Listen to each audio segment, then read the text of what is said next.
इतनी बहुत सारी दौलत का क्या करेंगे?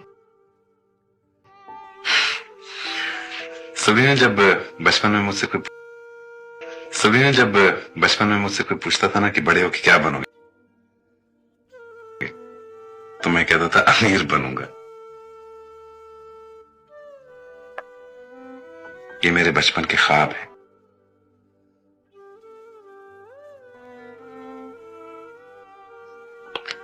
मगर मैं नहीं समझती कि दौलत दुखों का मदावा हो सकती है,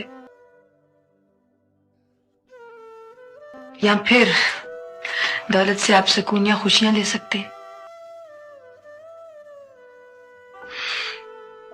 पूरे नहीं तो आधे दुख तो बांट ही लेती है, सारी नहीं तो आधी खुशियां तो दे ही देती है ना। और वैसे भी किसको सब कुछ मिला है जिंदगी में, इतना भी मिल जाए तो बहुत है।